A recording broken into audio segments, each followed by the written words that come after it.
Hello, ഞാൻ ആതിര. എല്ലാവർക്കും life and മേക്കറിൻ്റെ പുതിയൊരു വീഡിയോയിലേക്ക് ഒരിക്കൽ കൂടി സ്വാഗതം.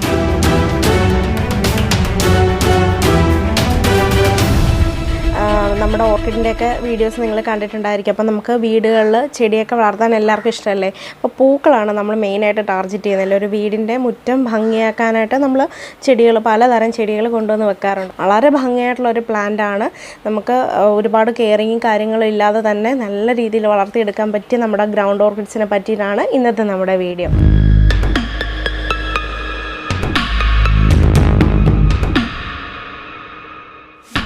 അപ്പോൾ അത് നമ്മുടെ വീഡിയോയിലേക്ക് കടക്കുന്നതിന് മുന്നേ ഞാനൊരു കാര്യം പറയാം.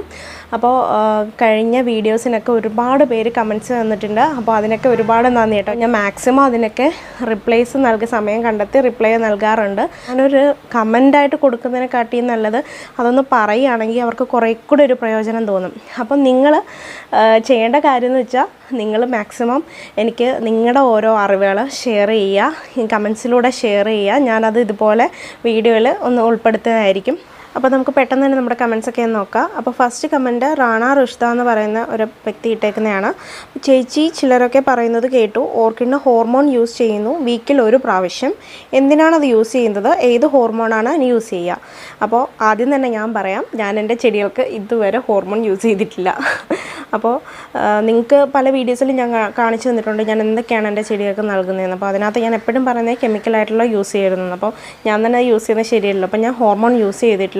അപ്പോൾ ഞാൻ കേട്ടിട്ടുണ്ട് കിക്കി പേസ്റ്റ് യൂസ് ചെയ്ത് കഴിഞ്ഞിട്ട് ഒരുപാട് തൈകൾ വരും, പൂക്കൾ വരും എന്നൊക്കെ പറഞ്ഞിട്ട് ഒരുപാട് ആൾക്കാർ യൂസ് ചെയ്യുന്നുണ്ട് ഈ സാധനം. അപ്പോൾ ഓൺലൈനിലൊക്കെ ഈ സാധനത്തിന് അവൈലബിൾ ആണ്. അപ്പോൾ ഞാൻ ഇതുവരെ ചെയ്തിട്ടില്ല. അപ്പോൾ അഥവാ അങ്ങനെ ഒരു കാര്യം ഞാൻ ചെയ്യുന്നുണ്ടെങ്കിൽ അത് സക്സസ് ആയാലും ഇല്ലെങ്കിലും നിങ്ങൾക്കതൊന്ന് ഞാൻ ഷെയർ ചെയ്യുന്നുണ്ട്. Heavenly garden by Valsamma. അപ്പോൾ വത്സമ്മ ചേച്ചിയാണ് നമ്മുടെ അടുത്ത കമൻറ്റ് ചെയ്തിരിക്കുന്നത്. അപ്പോൾ ചേച്ചിക്ക് ഒരുപാട് താങ്ക്സ് ഉണ്ട് കേട്ടോ. അപ്പോൾ എൻ്റെ ഒരുവിധ വീഡിയോസ് എല്ലാം ചേച്ചി കണ്ടിട്ടിനകത്തൊക്കെ കമൻറ്റ് ചെയ്യുന്നുണ്ട് നല്ല കാര്യങ്ങൾ. Thank you. അപ്പോൾ ചേച്ചി ചോദിച്ചിരിക്കുന്ന ഓൺലൈൻ വഴിയുള്ള സെയിൽ തുടങ്ങിക്കൂടെ, ഞങ്ങൾക്കും മേടിക്കാൻ പറ്റുമല്ലോ എന്ന്. അപ്പോൾ ചേച്ചി, ഞാൻ ഇതുവരെ തുടങ്ങിയിട്ടില്ല. അപ്പോൾ അഥവാ ഞാൻ തുടങ്ങുന്നുണ്ടെങ്കിൽ തീർച്ചയായിട്ടും നിങ്ങളെല്ലാം അറിയിച്ചുകൊണ്ടേ ഞാൻ തുടങ്ങത്തുള്ളൂ. മാക്സിമം സപ്പോർട്ട് ചെയ്യുക. അപ്പോൾ അടുത്ത നമ്മുടെ കമൻ്റ് എന്ന് പറയുമ്പം സുനിൽകുമാർ ഏട്ടൻ്റെയാണ്. അപ്പോൾ ചേട്ടൻ ചോദിച്ചിരിക്കുന്നത് എൻ്റെ ഓർക്കിഡ് പ്ലാന്റ് എല്ലാം ഇല മഞ്ഞ കളറായി, അതിൽ ചെറിയ പാടുകൾ, എന്താണ് കാരണം? ഞാൻ നെറ്റിൻ്റെ കീഴിലാണ് വളർത്തുന്നത്. 50ഓളം ചെറിയ ചെടികളുണ്ട്, അതിൽ കൂടുതലും ഡെൻഡ്രോബിയംസ് ആണ്. അപ്പോൾ ഞാൻ ഇതിന് മുന്നേ ഒരു വീഡിയോയിൽ കറക്റ്റ് ഞാൻ ഇട്ടിട്ടുണ്ട് ഇലമഞ്ഞളിപ്പ് രോഗത്തിൻ്റെ ഒരു പ്രധാന കാരണമെന്ന് പറഞ്ഞിട്ട്. അപ്പോൾ ചേട്ടൻ അത് കണ്ടിട്ടില്ലെങ്കിൽ അതൊന്ന് കണ്ടു നോക്കുക. പ്രധാനമായിട്ട് ഇലമഞ്ഞളിപ്പ് വരുന്നതെന്ന് പറയുമ്പോൾ ഒന്നീ ഫംഗൽ അറ്റാക്ക് ആവാം, അല്ലെങ്കിൽ സൂര്യപ്രകാശത്തിൻ്റെ പ്രശ്നമാവാം, വെള്ളത്തിൻ്റെ കൂടുതൽ, അതുപോലെ തന്നെ നമ്മൾ നൽകുന്ന വളത്തിൻ്റെ കൂടുതൽ, ഇതൊക്കെ കൊണ്ട് നമ്മുടെ ഇലകൾക്ക് മഞ്ഞളിപ്പ് അസുഖങ്ങൾ വരാറുണ്ട്. അപ്പോൾ മാക്സിമം നമ്മൾ ഈ ഇല മഞ്ഞളിക്കുന്ന പ്ലാന്റ് മറ്റൊരിടത്തു നിന്ന് മാറ്റി വെക്കുക.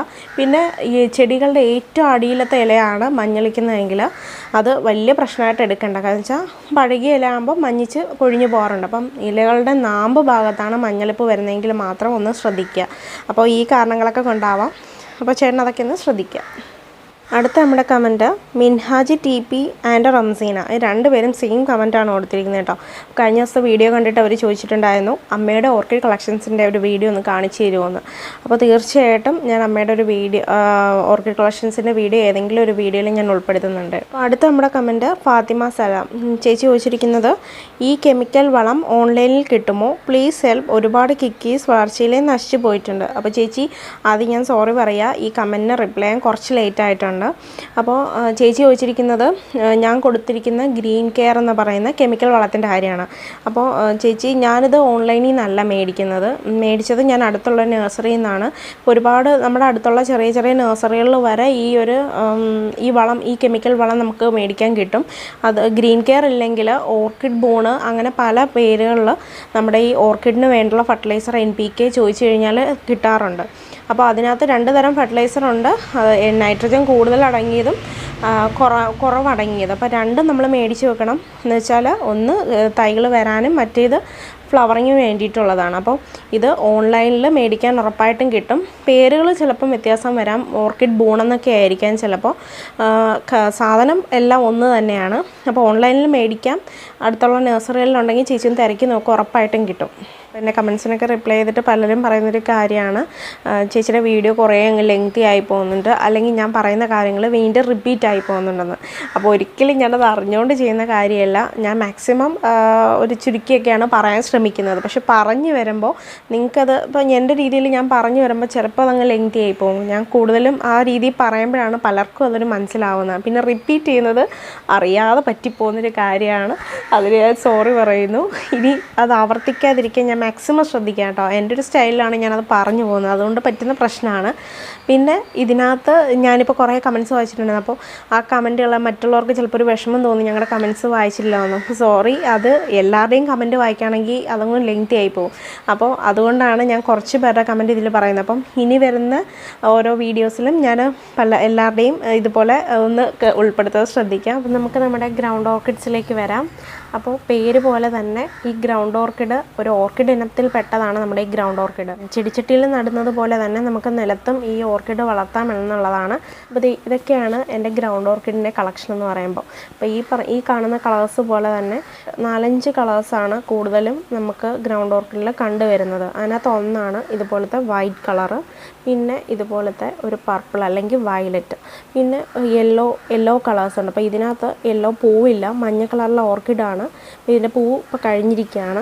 പിന്നെ ഇതെന്ന് പറയുമ്പോൾ ഒരു ഓറഞ്ച്, പിന്നെ അതുപോലെ തന്നെ പീച്ച് വരുന്നുണ്ട്, പിന്നെ ചെറിയ റെഡിഷ് ആയിട്ടുള്ള കളേഴ്സ് വരുന്നുണ്ട്. അപ്പോൾ ഇതൊക്കെയാണ് കൂടുതലായിട്ട് നമ്മൾ ഗ്രൗണ്ട് ഓർക്കിഡ്സിൽ കണ്ടുവരുന്ന പൂക്കളുടെ നിറങ്ങളെന്ന് പറയുമ്പോൾ. ഒരുപാട് ഇഷ്ടമുള്ള ചെടിയാണെന്ന് വെച്ചാൽ ഇതിൻ്റെ പ്രധാന കാര്യം എന്ന് വെച്ചാൽ ഇതിനൊരു സീസൺ ഇല്ല പൂക്കാനെന്നുള്ളതാണ്.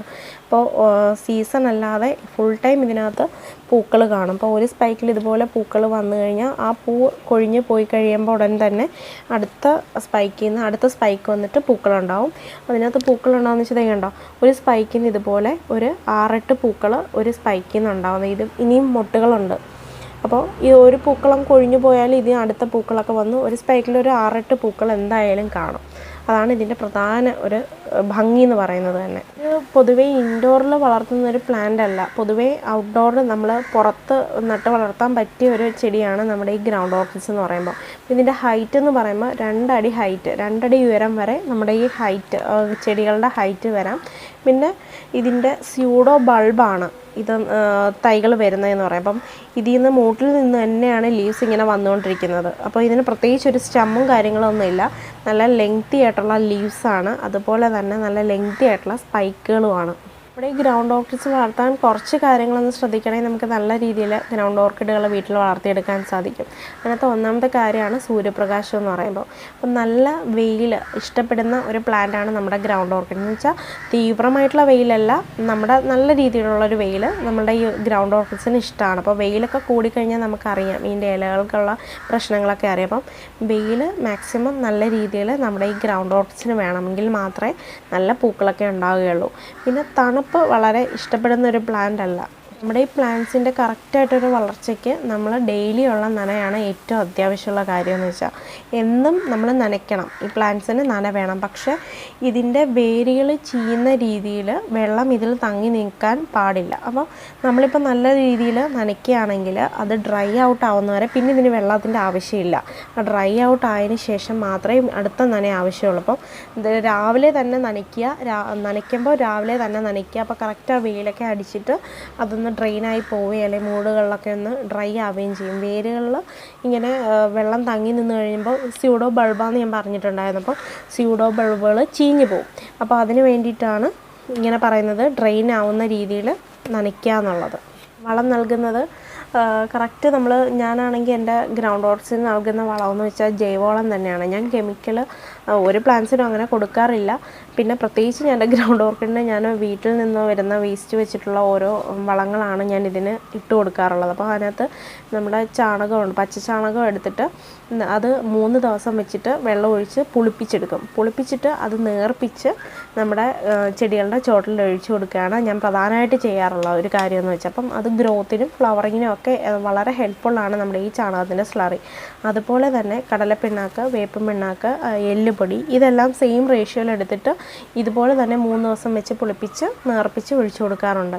ഇതൊക്കെ തന്നെയാണ് ഞാൻ എൻ്റെ ഗ്രൗണ്ട് ഓർക്കിഡ്സിന് നൽകുന്നത്. പിന്നെ നമ്മുടെ മറ്റ് ഓർക്കിഡുകളുണ്ടല്ലോ, ഡെൻഡ്രോബിയം ഫെൻഡോസിസിനൊക്കെ നൽകുന്ന ആ വളങ്ങൾ, ഞാൻ അതിനകത്ത് ഒരുപാട് വളങ്ങളുടെ കാര്യം പറഞ്ഞിട്ടുണ്ട്. അപ്പോൾ ആ വളങ്ങളെല്ലാം തന്നെ നമുക്ക് നമ്മുടെ ഈ ഗ്രൗണ്ട് ഓർക്കിഡിന് ഇട്ട് കൊടുക്കുക. അതുപോലെ തന്നെ ബനാന പീൽ ഫെർട്ടിലൈസർ അത് ഏറ്റവും നല്ലതാണ് കേട്ടോ. പൂക്കാൻ നല്ല അടിപൊളിയായിട്ടുള്ളൊരു വളമാണ് നമ്മുടെ ഈ പഴത്തിൻ്റെ തൊലി വെച്ചിട്ടുള്ള ഫെർട്ടിലൈസർ. അതിൻ്റെ ഞാൻ ഒരു വീഡിയോ ഓൾറെഡി ഞാൻ ഇട്ടിട്ടുണ്ട്. അപ്പം കണ്ടിട്ടില്ലാത്തവരാണെങ്കിൽ അതൊന്ന് കണ്ടു നോക്കുക. അത് നല്ല ഹെൽപ്ഫുള്ളായിരിക്കും നമ്മുടെ ഈ ഗ്രൗണ്ട് ഓർക്കിഡ്സിന്. അപ്പോൾ നമ്മുടെ ഈ ചെടി നടാനായിട്ട് വേണ്ടുള്ള പോട്ടിംഗ് എന്ന് പറയുന്നത് നല്ല വെള്ളം ഒഴിച്ച് കഴിഞ്ഞാൽ കട്ടി പിടിക്കരുത് മാത്രമല്ല വെള്ളം കെട്ടിക്കിടക്കരുത്. അങ്ങനെയുള്ള മണ്ണ് വേണം നമ്മുടെ ഈ ചെടികൾ നടാൻ ആവശ്യമായിട്ടുള്ളത്. അപ്പം അതിന് വേണ്ടതെന്ന് വെച്ചാൽ മണ്ണും അതുപോലെ തന്നെ അളവിൽ മണലും പിന്നെ ചാണകപ്പൊടി, എല്ലുപൊടി. അപ്പം ഞാൻ ഈ 4 കാര്യങ്ങൾ നല്ലപോലെ മിക്സ് ചെയ്തതിന് ശേഷമാണ് ഞാൻ ഈ ചെടിച്ചട്ടിയിൽ നിറച്ചിട്ടാണ് ഈ തൈ വെച്ച് പിടിപ്പിച്ചിരിക്കുന്നത്. അപ്പം തൈ വെക്കുമ്പോൾ ഞാൻ ഇതിനകത്ത് ചെയ്തിരിക്കുന്ന ഇടയ്ക്ക് നമ്മുടെ ചുടുകട്ടയുടെ പീസുകളുണ്ടല്ലോ, നമ്മളെ വേസ്റ്റ് കിടക്കുന്ന ചുടുകട്ടയുടെ അല്ല ഓടിൻ്റെ പീസ്, പിന്നെ അതുപോലെ തന്നെ നമ്മൾ മറ്റ് ഓർക്കിഡിന് യൂസ് ചെയ്യുന്ന കരിക്കഷ്ണം, ഇതെല്ലാം നമുക്ക് ഇതിനകത്ത് ഇട്ട് കൊടുക്കുക മണ്ണിൻ്റെ കൂടെ തന്നെ. കാരണം വെച്ചാൽ അത് ആ ഒരു വെള്ളം ഊർന്നു പോകാനുള്ള ഒരു സാഹചര്യം നമ്മൾ ഒരുക്കി കൊടുക്കുന്നതെന്ന് മാത്രമേ, ഇതുപോലെ ചെറിയ കല്ലും ഇതൊക്കെ ഇട്ട് കൊടുക്കുകയാണെങ്കിൽ. അപ്പോൾ അങ്ങനെ ഇട്ടാണ് ഞാനിത് പോട്ട് ചെയ്തിരിക്കുന്നത്. അപ്പോൾ ഞാൻ മറ്റ് ഓർക്കിഡുകളൊക്കെ പറയുന്ന പോലെ തന്നെ കൊച്ചു ചട്ടിയിൽ ഇത് വെച്ച് പിടിപ്പിക്കേണ്ട കാര്യമില്ല കേട്ടോ. മാക്സിമം ഒരു മീഡിയം ചട്ടിയിൽ നമ്മൾ എപ്പോഴും ഇത് തൈ കൊണ്ടുവന്ന് വെച്ച് പിടിപ്പിക്കുന്നതാണ് ഏറ്റവും നല്ലതെന്ന് വെച്ചാൽ ഇതിൻ്റെ സ്യൂഡോ ബൾബ് ഇൻക്രീസ് ചെയ്തിട്ടാണ് ഈ പ്ലാന്റിൻ്റെ ഗ്രോത്ത് എന്ന് പറയുമ്പോൾ. അപ്പോൾ അത് ഒത്തിരി ഇതുപോലത്തെ ഒരു മീഡിയം ചട്ടിയിലാണെങ്കിൽ ഒരുപാട് തൈകൾ വരികയും ആ ചട്ടി നിറയുന്ന രീതിയിൽ, കവിയുന്ന രീതിയിൽ ഈ പ്ലാന്റിൻ്റെ ഗ്രോത്ത് നടക്കുകയും ചെയ്യും. അപ്പോൾ അടുത്തത് നമ്മുടെ ഇതിൻ്റെ പ്രൊപ്പഗേഷൻ രീതിയാണ്. പ്രൊപ്പഗേഷൻ എന്ന് പറയുമ്പോൾ ഇതിൻ്റെ സ്യൂഡോ ബൾബാണെന്ന് ഞാൻ പറഞ്ഞിട്ടുണ്ട്. അപ്പം സ്യൂഡോ ബൾബ് വഴിയിട്ടാണ് നമ്മുടെ ഇതിൻ്റെ പ്രൊപ്പഗേഷൻ നടത്തുന്നത്. അപ്പം മൂടുകളിൽ നിന്ന് തൈ ഇളക്കി മറ്റ് ചെടിച്ചട്ടിയിൽ വെച്ചിട്ടാണ് നമ്മളിതിൻ്റെ തൈകൾ വികസിപ്പിച്ചെടുക്കുന്നത്. അപ്പോൾ ഞാനിപ്പോൾ അത് നിങ്ങൾക്ക് കാണിച്ചു തരുന്നില്ല. അപ്പോൾ ആർക്കെങ്കിലും അത് അറിയാൻ ആഗ്രഹമുണ്ടെങ്കിൽ ജസ്റ്റ് ഒന്ന് കമൻറ്റ് ചെയ്യുക. ഞാനത് നിങ്ങൾക്ക് അതിൻ്റെ ഒരു പ്രൊപ്പഗേഷൻ വീഡിയോ പ്രത്യേകം ഇടുന്നതായിരിക്കും. അപ്പോൾ നമ്മുടെ ഈ റീപോട്ടിംഗ് എന്ന് പറയുമ്പോൾ പ്രത്യേകിച്ച് ഇതിനകത്തൊന്നുമില്ല, ഞാൻ ഇതുവരെ അങ്ങനെ ചെയ്തിട്ടുമില്ല. അപ്പോൾ മറ്റ് ഓർക്കിഡുകളാണെങ്കിൽ നമ്മൾ വളർന്നതനുസരിച്ചിട്ട് അല്ലെങ്കിൽ 2 വർഷം കൂടുമ്പോഴൊക്കെ ഞാൻ പറഞ്ഞിട്ടുണ്ട് റീപോട്ട് ചെയ്യണമെന്ന്. നമ്മുടെ ഗ്രൗണ്ട് ഓർക്കിഡിൽ അങ്ങനെ ചെയ്യേണ്ട ഒരാവശ്യമില്ല. അതിൻ്റെ തൈ ഇങ്ങനെ ഇൻക്രീസ് ചെയ്തുകൊണ്ടിരിക്കും. നമ്മൾ ജസ്റ്റ് തൈ വരുന്ന സമയത്ത് തൈ മാറ്റി വെക്കണമെന്നുണ്ടെങ്കിൽ നമുക്ക് തൈ മാറ്റി വെച്ച് കൊടുക്കുക എന്നുള്ളതേ ഉള്ളൂ, അല്ല റീപോട്ടിംഗ് ഒന്നുമില്ല. പിന്നെ ഡിസീസിൻ്റെ കാര്യം പറയുകയാണെങ്കിൽ പ്രത്യേകിച്ച് ഞാനിത് വളർത്തിയതിൽ എനിക്ക് വലിയ ഡിസീസിൻ്റെ പ്രശ്നമൊന്നും ഞാൻ നേരിട്ടിട്ടില്ല. പിന്നെ വരുന്നൊരു കാര്യം എന്ന് വെച്ചാൽ സൂര്യപ്രകാശം ധാരാളമായിട്ട് അടിക്കുകയാണെങ്കിൽ എന്ന് വെച്ചാൽ ശക്തമായിട്ടുള്ള വെയിലുണ്ടല്ലോ, തെക്കൻ ചാവി എന്നൊക്കെ പറയുമ്പോൾ ഭയങ്കര ശക്തമായിട്ടുള്ള വെയിലാണ്. ആ വെയിൽ കറക്റ്റ് കൊള്ളുകയാണെങ്കിൽ ചിലപ്പോൾ നമ്മുടെ ഇലകളിലൊക്കെ ഒരു ബ്രൗൺ നിറത്തിൽ വന്നിട്ട് മൊത്തം ബ്രൗൺ ആയിട്ട് പോവാറുണ്ട്. ആ ഒരു പ്രശ്നം അത് സൂര്യപ്രകാശത്തിൻ്റെ കൂടുതലുണ്ടാണ്. പിന്നെ ഈ കറക്റ്റ് ആ വെള്ളം ഡ്രെയിൻ ചെയ്ത് പോയില്ലെങ്കിൽ മാത്രം നമ്മുടെ പ്ലാന്റുകൾ ഈ മൂടുകളിൽ നിന്ന് വരുന്ന ഈ തൈകളുണ്ടല്ലോ അതപ്പം തന്നെ അഴുകി പോവാറുണ്ട്. അപ്പോൾ അതൊന്ന് ശ്രദ്ധിക്കണം. അതിൻ്റെ മൂടുകളിൽ വെള്ളം തങ്ങി നിന്നിട്ട് ഇതിൻ്റെ ചിലപ്പോൾ ഈ ചെടിച്ചട്ടിയുടെ അടിഭാഗത്തൊക്കെ കറക്റ്റ് ഹോളുകളൊന്നും ഇല്ലെങ്കിൽ അടിഭാഗത്ത് വെള്ളം ഇങ്ങനെ നമ്മൾ ഒഴിക്കുന്ന വെള്ളം എല്ലാം ഇങ്ങനെ കെട്ടി നിന്നിട്ട് ഈ സ്യൂഡോ ബൾബ് അഴുകിപ്പോവും. അപ്പോൾ ഇങ്ങനെയുള്ള ചില പ്രശ്നങ്ങളല്ലാതെ വലിയ രോഗങ്ങളൊന്നും ഇതിനകത്ത് ഞാൻ നേരിട്ടിട്ടില്ല. അപ്പോൾ എല്ലാവർക്കും ഈ വീഡിയോ ഇഷ്ടമായെന്ന് വിചാരിക്കുന്നു. മറ്റൊരു വീഡിയോയിൽ കാണുന്നത് വരെ ബൈ.